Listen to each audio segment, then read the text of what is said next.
Welcome to another edition of Inspired Stories, where leaders share their experiences so we can learn from their successes, how they've overcome adversity, and explore current challenges they're facing. Welcome to another edition of the Inspired Stories podcast, where leaders share their experiences so we can learn from their successes and be inspired by how they've overcome adversity. My name is Anthony Codispoti, and today's guest is Rich Johnson, CEO of Viaquest, a healthcare company that believes strongly in choice for its employees and the people it serves. They have three core services: hospice, behavioral and mental health, and developmental disabilities. The company was founded in 1999 and has grown from a single division in Ohio to serving individuals throughout Ohio, Indiana, and Pennsylvania. The name represents the overall mission of the company: a group of people on a mission or quest to change the way, via healthcare services, are delivered. As the largest veteran-owned business in Central Ohio, they are proud to employ a lot of veterans. And we just learned that Rich is scheduled to be inducted into the Ohio Veterans Hall of Fame in November of this year, 2024. Now, before we get into all that good stuff, today's episode is brought to you by my company, Add Back Benefits Agency, where we offer very specific and unique employee benefits that are both great for your team and fiscally optimized for your bottom line. One recent client was able to add over $900 per employee per year in extra cash flow by implementing one of our proprietary programs. Results vary for each company, and some organizations may not be eligible. To find out if your company qualifies, contact us today at addbackbenefitsagency.com. Now, back to our guest today, the founder and CEO of Viaquest, Rich Johnson. I appreciate you making the time to share your story today. Thanks so much, Anthony, for having me. And after that introduction, I think I'm good. I don't know what else needs to be said. Just wrap it up here and call it a day. So before we get into the origin story, tell us in your own words what Viaquest does today. Viaquest, we're blessed to have so many great employees that get to wake up every day and say they have the opportunity to change someone's life. So we serve people with intellectual and developmental disabilities, all in home and community-based settings throughout Ohio. We serve people with mental and behavioral health conditions. We serve a lot of people who have developmental disabilities with a co-occurring mental health. We're also in quite a few skilled nursing facilities serving our aging population with mental health diagnosis. And then we serve hospice, which is one of, if not the greatest benefit that our nation has to offer people. It's an amazing benefit. The word hospice can tend to scare people and feel that it's the end, but the way we look at it, it's how are people actually going to live in the final days while they're here on earth, and we're blessed to be able to serve those people. So first and foremost, Viaquest, we're here to serve, and that's what our mission is. Interesting that you called out hospice as being such a tremendous service that you're able to offer. Why did you single out that one in particular? Well, I think that as a nation, the word hospice just scares people, and there's negative connotations to it.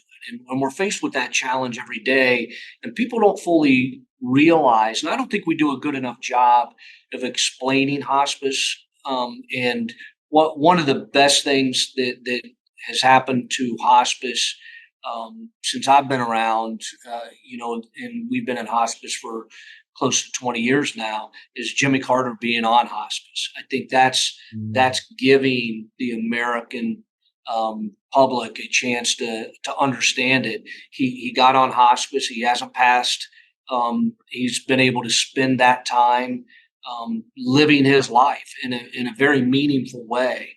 And so, I'm excited because it's an opportunity to shed a light on a great benefit that we have here in the United States, and it's service that really helps families and patients. Is our approach here in the States different as compared to other countries? I don't believe so. I think it's more prominent. It's more prominent here. and it's just a great benefit as there's been a lot of talk, from people, should we change the name, because hospice does scare people, should we, and so there's a big debate going on around that, and I think it's just a function of better educating people and making them aware of what the actual services are. Can you maybe explain those for folks that have that negative connotation? And let's shine a light on it a little bit. Yeah, no, absolutely. Great question. So the first thing that people feel is that if I put my mom or dad on hospice, they're going to die right away. So we're all going to die, but if you go on hospice, it doesn't mean that you're going to pass right away. It's not. It's really not a negative thing. It's you're going on hospice to be surrounded by care, so you can live your best life while you're here. We have chaplains or bereavement specialists that go in and work with the family and help them cope with the fact that their loved one has a condition that's going to end up being a life-ending condition. How do they deal with that? How can we free the family up to spend quality time with their loved one while they're still here, and take some of that day-to-day pressure off the family? So does hospice care typically, at least the way Viaquest provide it, end up happening in the home? We do. Everything we do through hospice happens either in the home or a skilled nursing facility. Okay. Got it. Okay, so let's go back to a little bit more of the origin story. After high school, you were in the Air Force. How long were you in the service? And I'd be curious to hear about maybe some of the important lessons you learned there that you've been able to carry with you later through life. Yes, I joined the Air Force right out of high school. I didn't have a whole lot of options. I didn't take school very seriously, and and I like to, I was very active in high school, so I like to get into a lot of mischief trouble. So my path wasn't looking real good, and so joined the Air Force, which what a tremendous experience it was for me and for many people, an opportunity to serve your country. The first question for most people is, was I a pilot? In 1986, they didn't have too many pilots that were 5'6". I mean, Is there a height requirement for that? There were. There's not now, but just with the advancements of technology and planes and those types of things. So the one thing that I really enjoyed while I was in high school was an accounting class that I took. So I went into the service, and a lot of people say, I didn't realize they had accountants in the Air Force. Bills still have to get paid. Yeah. People still have to get paid. So great experience. I was stationed at Wright-Patterson Air Force Base, which is a big logistics command base in Dayton, Ohio. Ironically, it was just 50 miles from my hometown. And because it's such a big logistics command, had a lot of responsibility at a very young age. And I could not have asked for a better opportunity to learn on-the-job training while attending college, at nights and on the weekends. A great workforce there with not only enlisted Air Force personnel officers, but a great civilian workforce that really taught me the ropes and gave me an opportunity to succeed. And the Air Force, the service in general, teaches you so much about life and instills in you values. But the discipline, I was one that needed discipline. I needed that discipline instilled, needed to take life a little bit more seriously, and the service did that for me. Instilled discipline, values, made sure that, when you give your word, you honor your word, and a work ethic. Taught me, how to work, how to be responsible, and, rain or shine, you come to work and you do your job and you do it well. And so it could not have asked for a better opportunity. Nobody in my family had ever attended college. So I was the first one. in my family to go to college and get a degree. So I did that on nights and on weekends, which was a great experience. Where did you go to college? I started at Wright State University, which is right there out in Fairborn, where Wright Patterson Air Force Base is. Outside of Dayton? Yep. Dayton, I finished Ohio. the Capitol in Columbus. Okay. So how long were you in the Air Force? 4 years. I did one stint. One stint. Okay, so how did you find yourself going from the Air Force? What were kind of the in-between steps before getting with Viaquest, starting Viaquest? I really, was blessed to have a great opportunity. Hadn't finished my degree, had government accounting experience, went to work for a skilled nursing facility as a controller in the front office. And then there was a job that was coming up. A regional healthcare CPA firm was opening in Dublin, Ohio, which is right down the street from where I was from, Marysville, Ohio. And the managing partner, Jeff Hafey, he moved from Toledo to open up this practice, hired me as the first person. So I go from being in the Air Force, first person with the CPA firm here in Dublin, and just a great experience. I got to work with the whole healthcare industry, hospitals, skilled nursing facilities, companies that provided services to people with developmental disabilities. Since there was only two of us, Jeff was very high level, did the high level CPA firm consulting. I got to be included in those meetings. So I was exposed to a great deal, again, at a young age. So a great opportunity for me to understand healthcare reimbursement, the finances to that. So I did that from 1991 to 1994, and then ended up leaving to work for Mike Levinson out of Cincinnati, Ohio, who had a healthcare company I was trying to get as a client.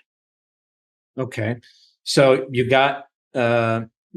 you finished the Air Force. Your first job out of college is with this new CPA firm that specializes working with healthcare entities. So you get to understand sort of the financial and business side of the healthcare world. And then you decide to make a transition. You meet Mike Levinson. You relocate to Cincinnati and talk to us about what that experience was like. Yeah. So Mike was a great entrepreneur. I actually didn't have to move. So because so much of what we do is reimbursed by the government, I was able to stay in Columbus. The state house is here, and it gave me an opportunity to grow the company statewide. It's right, Columbus is right in the middle of the state, so it worked out. Mike, at that time, served people with intellectual and developmental disabilities in two settings. There were two larger settings in Cincinnati, and he had a goal of growing his services statewide. He did an amazing job providing his services. I came on as his chief financial officer and vice president of development and put all the financial systems in place, helped him grow the company and take it statewide, grew his company from 12 million to 50 million in revenue, and took over as president. I joined Mike in 1994, took over as president in 1998. And unfortunately, Mike suffered a brain injury in 1999 that left him permanently disabled. He was young. He was 52, had a 2-month-old and a 2-year-old son. His wife, Andy, had never been involved in the business. And it was a tragic and difficult experience. Mike was, not only my mentor, but the owner of the company, but he was a friend and somebody that just had a tremendous impact on my life. And so that's really how Viaquest was born. You have the sole owner of a company, basically incapacitated and in a coma in the hospital. And the bank was a little bit nervous about how this would all transpire. And I worked with Mike's wife, Andy, to make sure we could keep his company going. And so December of 1999, I stepped out, formed Viaquest, and entered into a management agreement to run Mike's company for him, his wife, Andy, and their 2 sons. and did that for 10 years. And she eventually sold to another provider here in Ohio. So, as part of this transition, you both started Viaquest and were managing Mike's original company where you were employed. And they're offering roughly the same services? So Mike, Mike's company is called the Mike Ann Group. Great company. Offered services in facility-based settings. Okay. So when I stepped out to form Viaquest, my number one job was to continue to run his company, which we did. And then I built Viaquest from there. Our strategy was a little bit different. That having those facility-based operations, we would do community-based operations. So it wasn't a direct competition. It was kind of to augment. And so everything we've done has been in home and community-based settings, and that was the big difference. And so help me understand this from an industry outsider.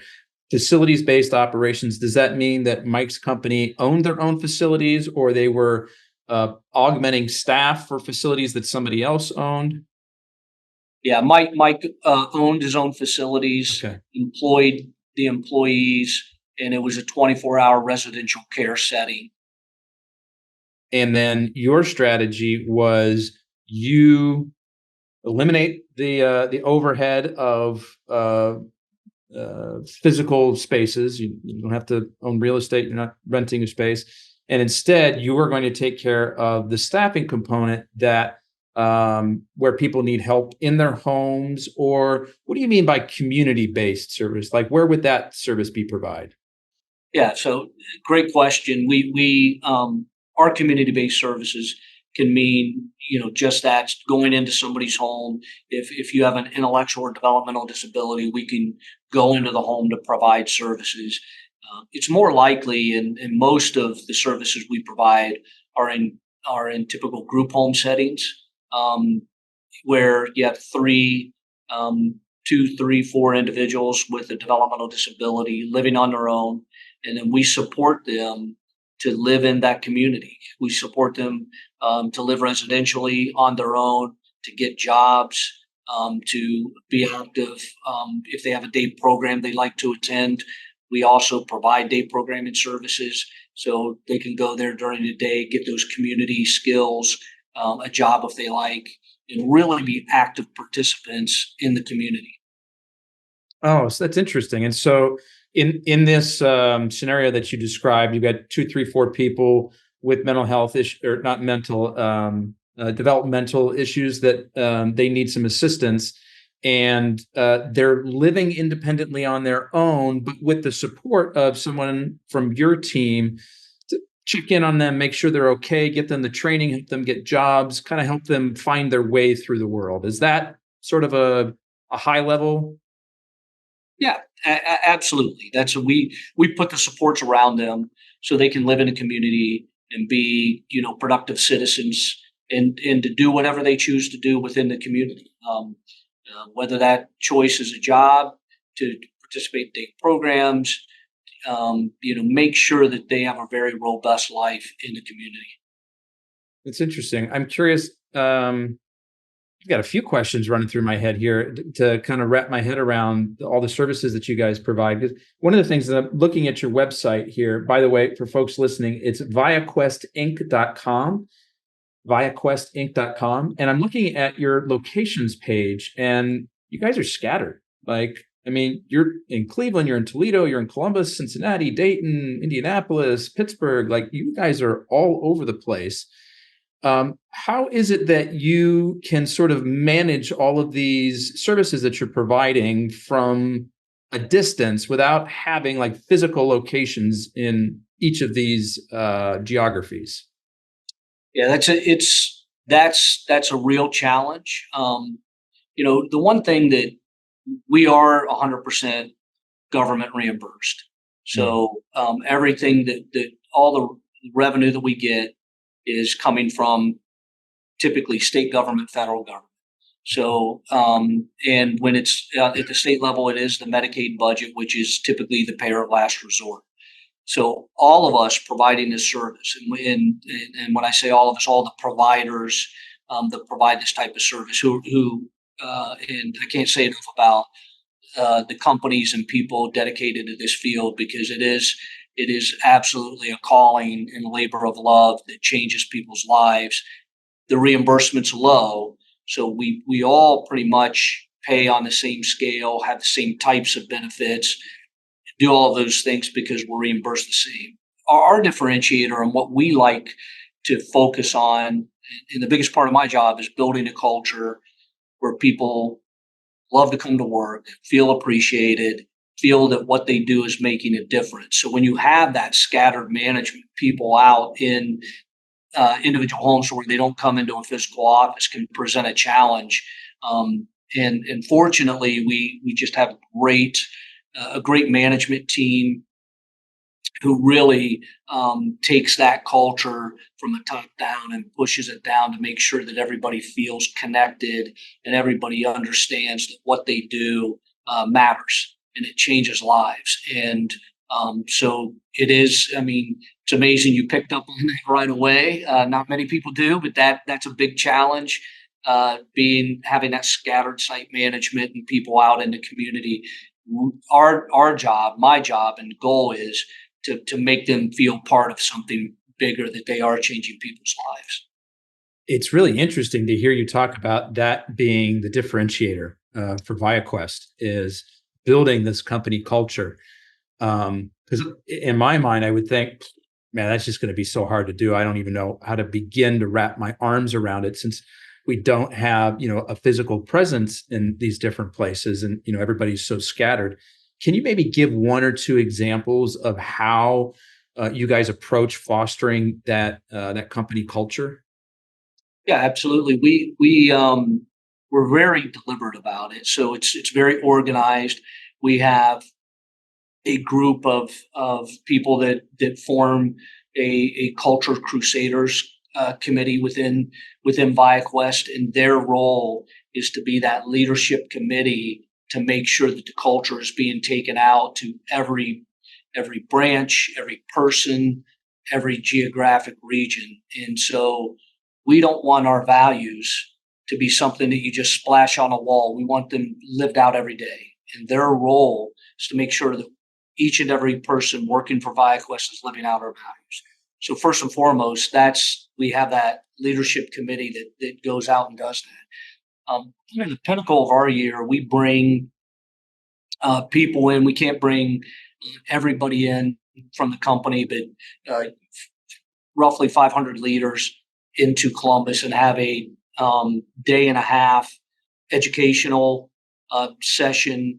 But the most important part of this is we bring people who've been affected by the services that the people in the audience provide. So family members, individuals themselves, excuse me, and they get to look in the eyes of the people that provide that service and tell them how much they mean to their loved one, to them themselves, and how important their job is, and if they do make a difference.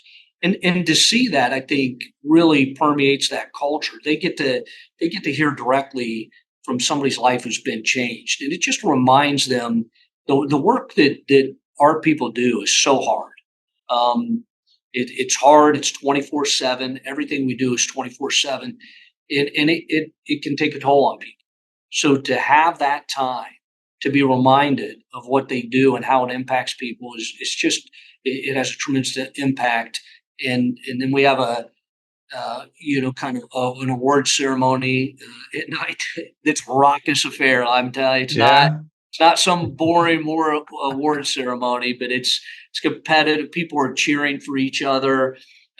We give out awards. We appreciate. It's just a big appreciation for what we do. We always open it with a tribute to the United States. We present the colors. We have a little patriotic that gets us back. We do live in the greatest country in the world, from my perspective. We certainly have our issues, and just like any family, we have our disagreements, and it's never seen a time like we see now, but we'll get through it together. And we just appreciate that we're free to be able to provide this service, and that the people receiving these services are free to live in a community. And how powerful is that? There's a couple of great things that I want to kind of unpack a little bit there. I love what you're describing, this annual event that you do. I mean, because I've never done this kind of work before, but I have to imagine, as you're describing it, it is tough and grueling and probably feels entirely thankless at times. And so to be able to bring everybody together, lift them up, build them up, kind of have a good rah-rah and show them, have them, have like actual families and actual clients, patients come in and share their stories about how meaningful this kind of work has been to them, has got to just hit the right place in the heart for the people who are on the front lines doing this work every day. Absolutely, and that's it.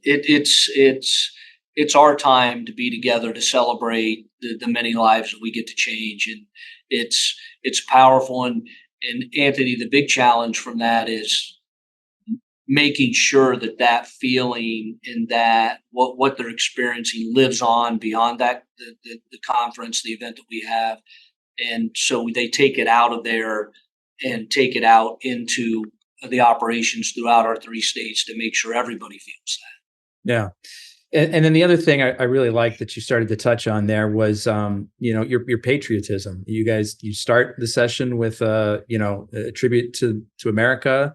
You bring out the Stars and Stripes, and while acknowledging that while this is the greatest country in the world, I tend to agree. I'm a little biased as well, maybe, but we do have our problems. And I like how you put that, like any family does, and we'll work through them and we'll get through them together. And I think that's a really great message for everybody to hear. Anytime, but particularly this time of year, as we're heading into a pretty contentious election that has a lot of people on edge. And I'm going to guess that maybe a lot, and tell me if I'm right or wrong here, a lot of this sense of patriotism for you comes from having served in the Air Force for 4 years and having been a veteran. Am I right on that? Yeah, absolutely. It's a way to honor the country we live in, and the fact that the services we provide is a form of freedom for so many people, and so many people that could be forgotten in society, and they're not forgotten here in the United States, and we can't forget that. We have to honor that, and that's one way that we do it. And when I open. If you look around that room, and I'm just guessing politically, we don't talk about it too much, but you get, that's the great melting pot. I mean, if you look into our audience, you have people from every walk of life, different races, religions, beliefs, everything. But when we get within the 4 walls, and we call the 4 walls of Viaquest, not physical walls, but within, when people walk through the doors, we have one thing on our mind, and it's not our differences or political affiliation or anything like that. It's serving that person. And so we don't engage or talk about, a lot of the other things, because when we walk through those doors, we are united. Even how different we may be, we are united in that service. And I just commend our staff for that. I think that's fantastic, because I think a lot of times, especially when politics gets involved, we can focus too much on what separates us. And the approach that you're describing sounds like you're putting the focus on what the commonalities are, like what brings us together. And that can be a pretty powerful way to build a culture. And I do have to say, I tried to make some political jokes a few years ago, and it didn't go over well. So I'll never try that again. You learned your lesson. It was funny, but it wasn't. So you learned your lesson. You try something new and you move on. That's great. So I want to stick with sort of this patriotism and this veteran theme for a moment, because a couple of things. One, I understand that you guys are the largest Central Ohio owned veteran business, and you take great pride in employing a lot of veterans. How does that process work? How do you identify them and help them find jobs in your organization? Yeah, we take a lot of pride in the fact that we do we do hire a great number of veterans, which it's not as easy as it sounds. So we as a nation talk a lot about veterans, and we want to hire veterans, and it's important. And it's easy to talk about that, and I think that everybody has are genuine when they say that. But the skills that you have in the service, unless they're very specific, that transfer into the private workforce, is difficult. So the first thing that we do is make sure that we provide the training to allow people to make that transition from the service into Viaquest. But we also, and we do have a great number of veterans in every division that we have. So for our behavioral health division, we have some leaders, some psychiatric nurse practitioners who served and who also serve in the Paralympic Games and the Veterans Games, and do a lot of those different types of things. But we do put a strong focus on it, because we know, and we always say, and we kind of, it's an offshoot of Southwest Airlines, hire for attitude, train for skill. That's what we try to do. And so if you're hiring, for attitude, or hiring for those values, with veterans, you're getting that certain type, that those values, what you can expect. They're going to show up. They're going to give it their all.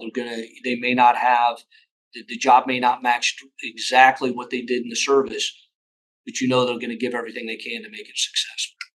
So how do the veterans find you, or how do you find them? How does sort of this matchmaking take place? There's a lot of great veterans platforms that you can post on, where veterans coming out of the service. Years ago, we were the first private company that contracted with the government. We went to Fort Bragg, and so anybody separating through Fort Bragg, which at that point in time, this was dating back 10 years ago, more people separated from the service through Fort Bragg than any other installation.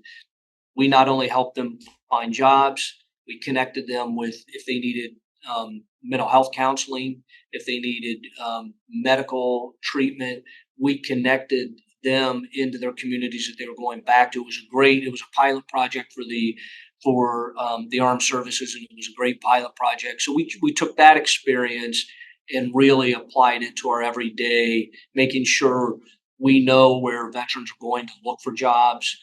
We reach out to those veterans organizations, make sure that we're prominent, that people know who we are, what we do, and how we can reach them.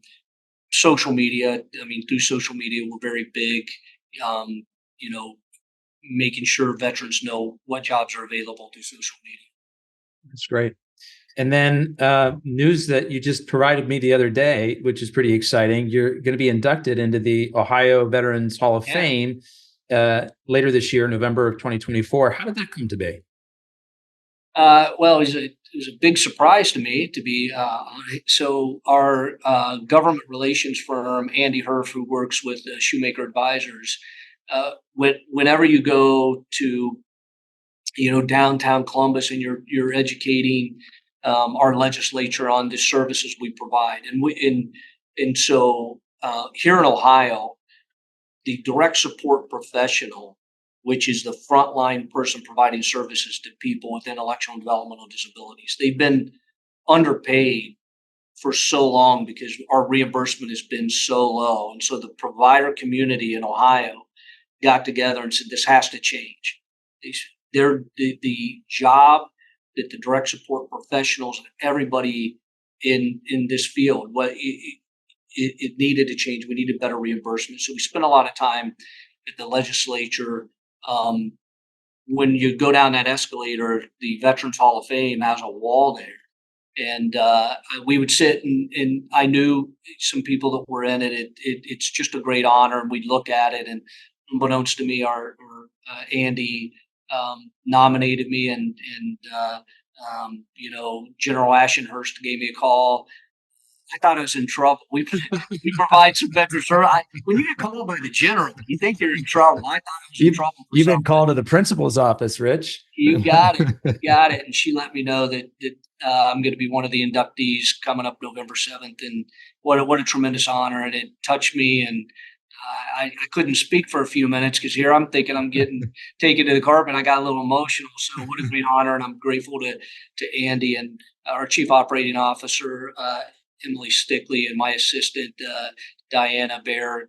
They all behind the scenes, unbeknownst. And boy, I'm a little bit concerned because now I know they all can keep a secret. So wonder what else they're keeping from me. Well, fortunately, in this case, they use their powers for good. So, and this ceremony, this induction will take place in Columbus, Ohio. It will. It's going to be at Ohio State University Fawcett Center, and the governor's going to be there, and it's just a tremendous honor. And boy, the class, I'm very humbled with the people that I'm being inducted with. It's not only humbling, but I sometimes have to ask myself, how did I get in? So it's just a great honor. That's terrific. And is this open to the public, or is this like an invite only kind of thing? It is. It's open to the public. Okay. Right. Well, congratulations on that honor. Thank Look you. forward to hearing about how the ceremony goes. Okay, so Rich, there are other companies that provide similar types of services, and at least most of the ones that I'm familiar with have come across. They're smaller, right? It's sort of somebody who set up, they hired a few people. What is it that has allowed you and Viaquest to grow so successfully and so quickly to so many different geographies? What is it that you're doing that's different? Yeah, by far, by far, the reason we've been able to do this is the people that we have. And I know that can sound a little cliched, but it's not. I mean, it's the truth that we have leaders, and that really, when we get together every year, we don't say, never have. I've never said, okay, when we put our budgets together, what numbers do we want to hit? What's the revenue numbers? What's the number? We don't look at it that way. We look at how many lives do we want to change, and it's simply that we have leaders that want to impact people's lives and make sure they're living their best life, and that's how we've been able to grow. We've taken opportunities to grow, and it's all about making sure that that no one is left in need. If there's somebody out there with a need, who wants services, we want to do it. And it's really because of those leaders. And our psychiatric and behavioral solutions division has grown a great deal in the last several years. We not only provide behavioral health services to the people we serve with intellectual and developmental disabilities, but we go into skilled nursing facilities, which was a relatively new service.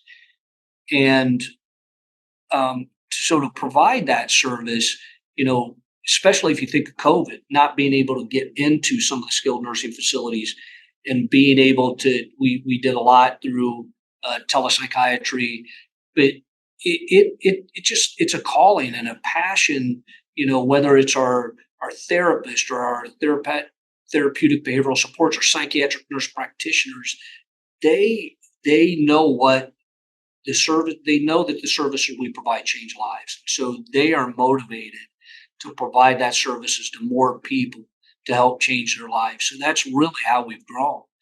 We've just taken those opportunities, and it comes from our employee base that has a charge and a passion to expand those services. I really like something that you said. You don't look at what's the revenue number that we want to hit. You look at how many lives do we want to change this year. And it's a subtle but a very important difference, I think, because if you want to motivate your entire team of people, saying, oh, we've got to hit this revenue number, that's going to motivate a handful of people, right? The people who are going to be maybe more directly impacted by that. But to have your focus be on how can we affect more lives? How can we help more people this year? And that's something that's easy for everyone to get on board with, right? You got it, 100%. And it comes from them. I mean, they inspire. It comes directly from them. And And again, when we talk about our behavioral health division, our director of development, Kayla Bell, it's her passion to make sure that nobody goes unserved, and her team has grown a great deal because they wake up every day and say, where can we go that somebody is not getting services, and how can we apply these services in these facilities? And it's been amazing to watch. Mm. How do you think about and choose new locations, new geographies to move into? Yeah, we do it, strategically. We look at what the opportunities are. First and foremost, where can we hire?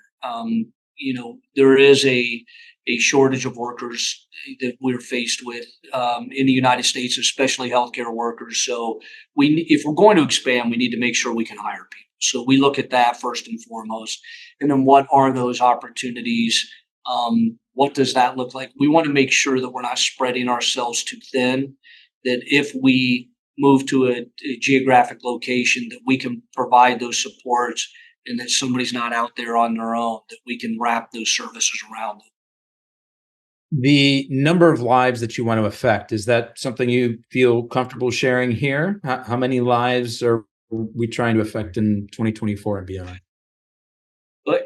Great question, Anthony. And it's division by division. And Okay. I would be lying to you if I said I even knew what they come up with it. And I don't know that number off the top of my head.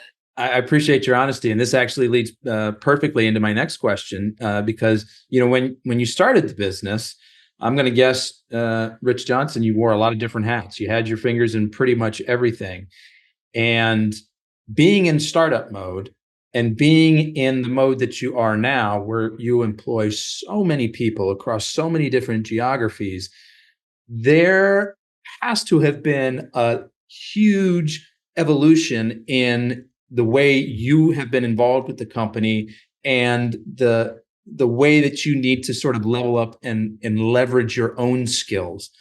Wearing all the hats, having your fingers in everything at the beginning is not going to work when you're at this size.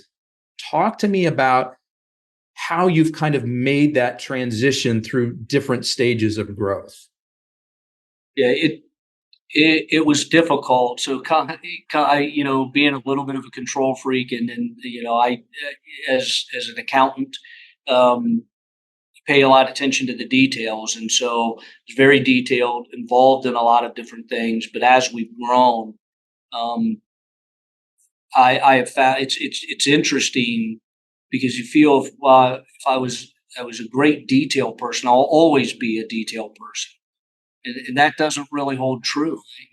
I'm not good at it. They don't let me look at the financials a whole lot now. I used to be really good at that as a CFO, and you kind of lose sight of that. And as you grow, my vision is more on the global macro level, and the way that we've been able to do it is through our leaders. We have a lot of people who've been here for a long time. Our chief operating officer, Emily Stickley, she and I have worked together for 18 years, and she grew up in the industry. She's just does an amazing job. She's better than I ever was doing the things that she's doing, and so. I've grown, she's grown into that, and growing up in the company. She knows what's important from a value perspective, and what we won't compromise. And she does an amazing job of leading that. Our chief financial officer, Michael Bell, being a CFO, and that's where I came from. I sat in that seat. When you're in healthcare, it's a real different dichotomy, because you have to be good at the numbers. You have to make sure that we're being fiscally responsible. But we have people's lives in our hands, so it's not you can't stick to just the numbers, and you really gotta balance the fact that we are providing services, people's lives are in our hands with being fiscally responsible. And that's not an easy task. So between our CFO, Michael, and Emily, they work very closely together. Um, they don't always get along, which I wouldn't expect them to, because you have numbers and you have operations, but they do it well and make sure that the mission is never compromised. And so, and then when you go from there and look at the leaders of each of our divisions and within those, they just do an amazing job, to where my focus is more globally on the culture, making sure that people are living out our values. We're making them feel appreciated and driving that vision versus being involved in the day to day. You don't often see a company founder still be successfully involved with a company that's grown to the size of yours, because it's a different mentality, different personality, different skill set that's required in those early days than it is to be able to step back and sort of look at things from, a global perspective like you're describing. I'm curious, were there any mentors or trainings or things that you found helpful in kind of coaching you through that transition? Yeah, I've always been I feel that we always have to continually be learning. So I'm a ferocious reader. So I read, and we're good fortune of living here in the United States. We have a lot of great examples. So the one thing I really had to let go of is my ego, and making sure that because I did it a certain way and was over certain things at one point in time, I needed to let that go. So I wouldn't say there was one person that helped mentor me, but a lot of people. I've been so blessed with having a great advisors around it, whether it's our attorneys or our CPA firm, and people that I could pick up the phone and call and just take their individual experiences. I'd encourage everybody to have that good team around them and just pick their brains, because they whether it's my longtime attorney who just did amazing work as we grew. He represented a lot of other clients and could give me advice on what he saw them do. Same with our CPA firm, and I had different professionals that could provide that. And to this day, just continually learning. This podcast, I mean, what an amazing gift that you're giving people to help them learn. I mean, so we have access to podcasts like this. We have access to books, and whether you read or listen to it, information like we've never had. And I don't take that for granted. I make sure that I'm always trying to learn. That's excellent. It's a piece of advice I try to give my little kids every day. They look at dad and they think that I've got the answers and I know everything, and they can't wait to be, out of school so they can, stop learning. And I say, oh no. I said, if you're doing it right, you are learning something new every day. I put myself in those same shoes. So a great lesson for my 8 and 10-year-old, a great lesson for me to hear again, great lesson for our listeners to be reminded of, to always be learning new things. I'm curious to hear your perspective on this, Rich. A lot of folks I talk to on this podcast, they're still experiencing a very tight labor market.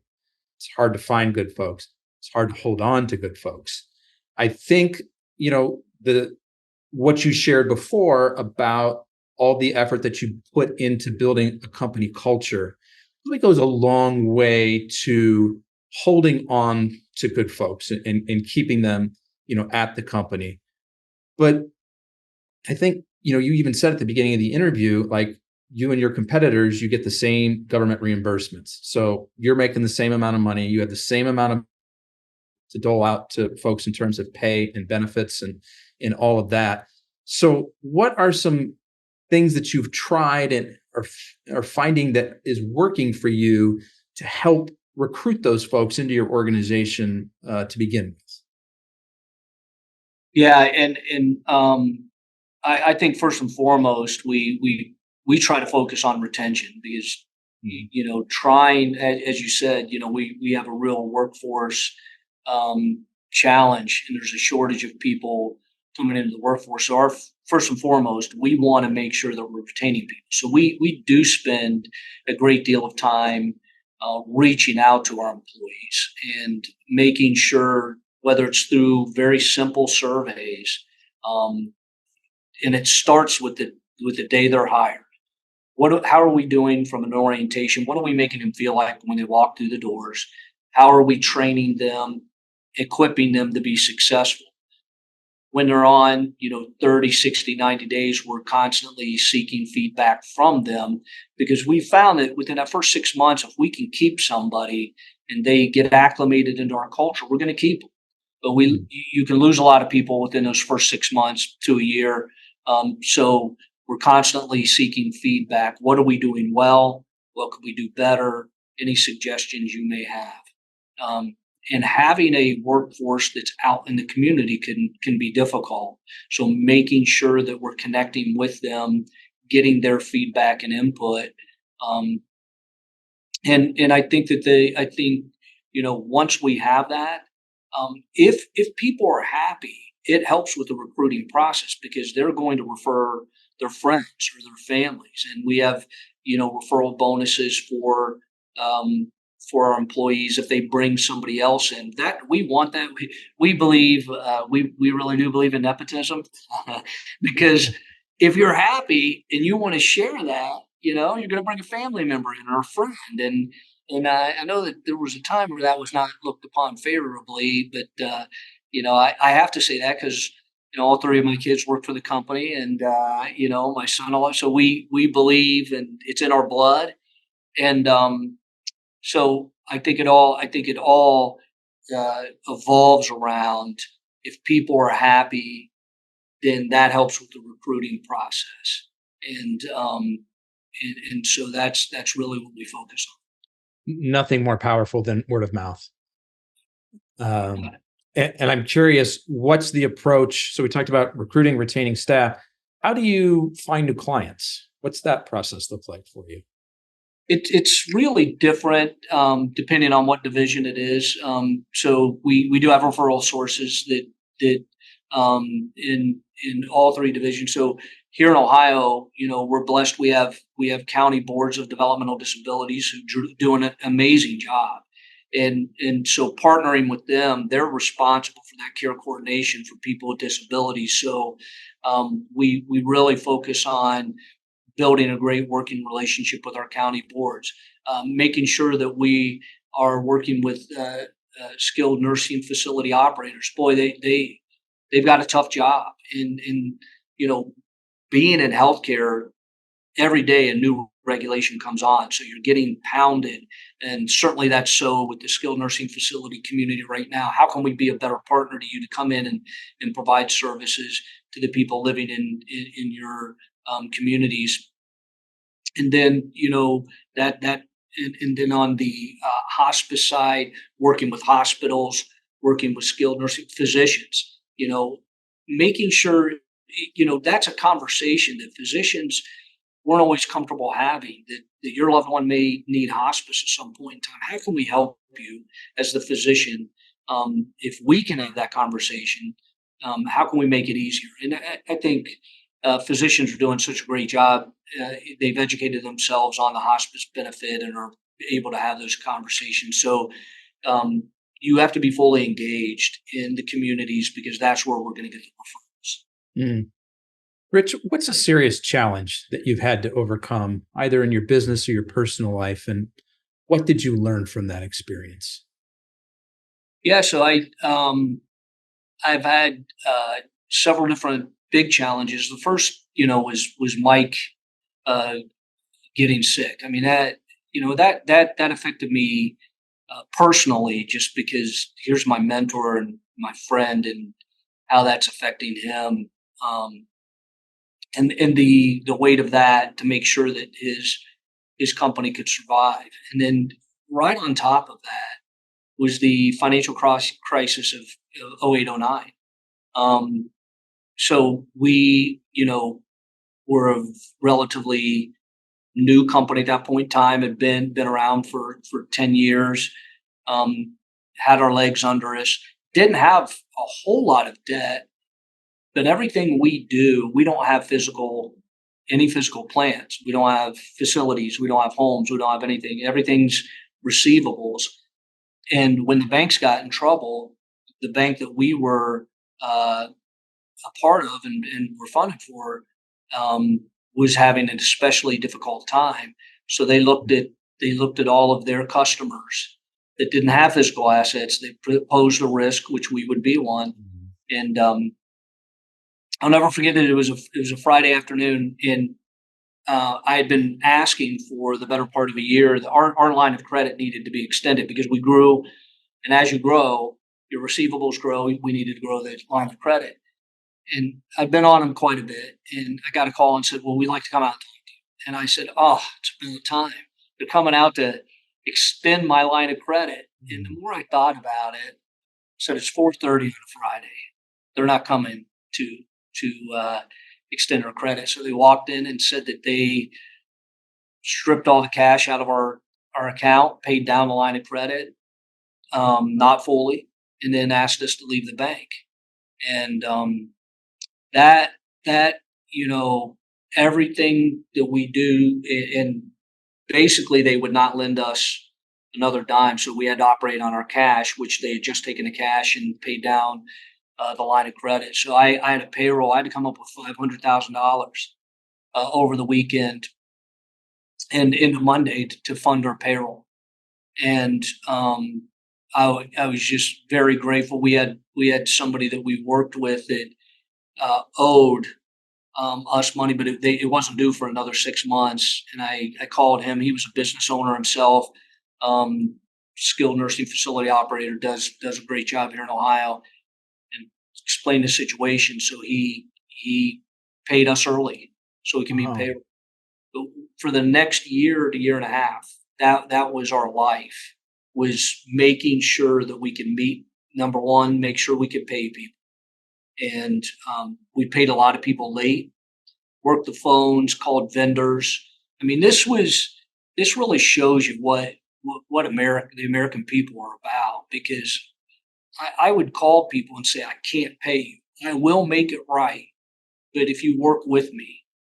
And nobody made a move on us and allowed us to do that. We were paying, some of our benefits late, and so we worked the phones, constantly between our finance department and myself, asking people to stick with us, and it was horrible.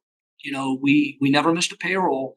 There are a lot of people who didn't get paid, and it took us about a year and a half to get another bank engaged, because at that time, if you remember, the bank, no bank is taking on new customers. So we spent a year and a half.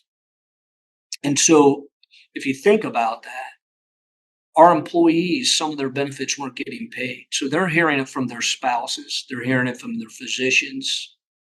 And so it was a terrible time in the world, in the United States. But now our employees have the most difficult job you can imagine. Now they're getting it on a personal side. But our turnover was less than it's ever been in that 16 months, 18 months, and our employee satisfaction was the highest it's ever been.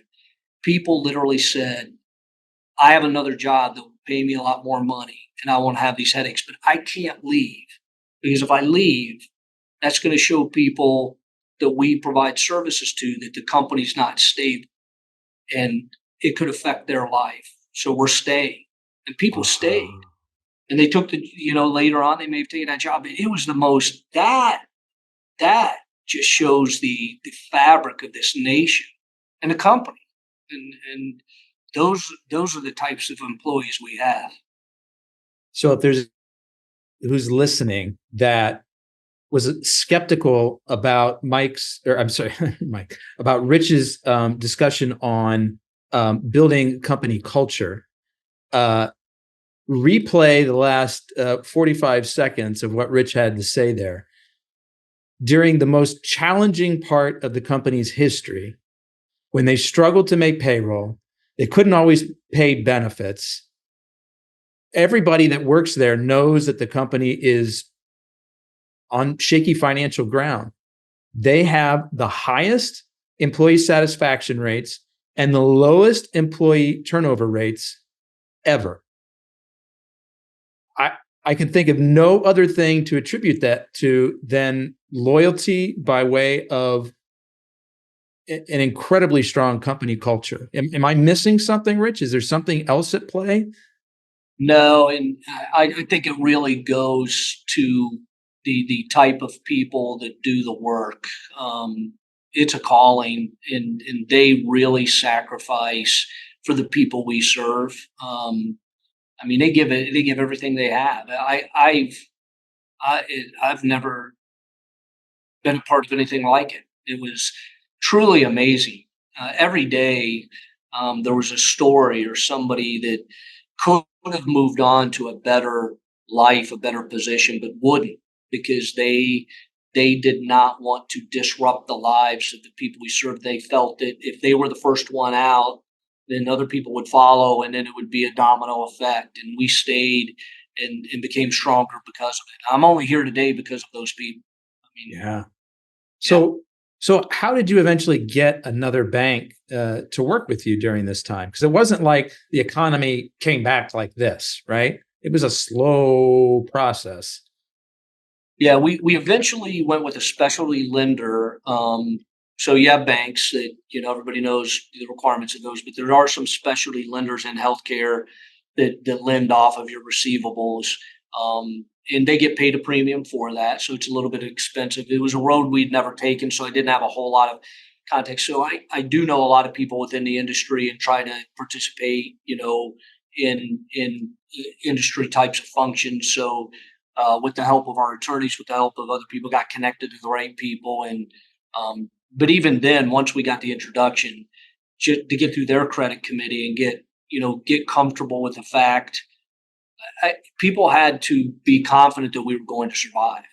So even though all the metrics may have been there for a specialty lender to take us on month 3, they didn't do it because they could see that the company could tip one way or another. After a year of seeing that our employees stayed, seeing the fact that we kind of strung this together by collecting cash and paying bills and doing it, they saw the fortitude of the company and said, we're gonna take a chance on this company. Have you been able to transition back to a relationship with a more traditional bank with more favorable lending terms, or are you still with that same organization from years ago? Yeah, no, we were fortunate to be able to transition, and I can't say enough about them. It was Gemino Finance that took a chance on us, and then we partnered with Key Bank here in Central Ohio, and the person that is serviced our account, Roger Campbell and Melissa Ingerson, who is the president over the Columbus. They not only we were not only a customer, but they would come to our annual event and they would see the services we provide, and in it they became part of that family, could see that, and so they become one of our biggest advocates to bank with us and to help us be successful. And that's something we've always tried to do, is if we can, our employees get first opportunity to come to our conference, but we do like to bring some of our very important partners in so they can see and look the people in the eye that it's more than just numbers on a page. It's more than just a financial. It's a calling to serve people in the community and serve a group of people that could be forgotten in society. Rich, what's a fun or interesting fact that most people wouldn't know about you?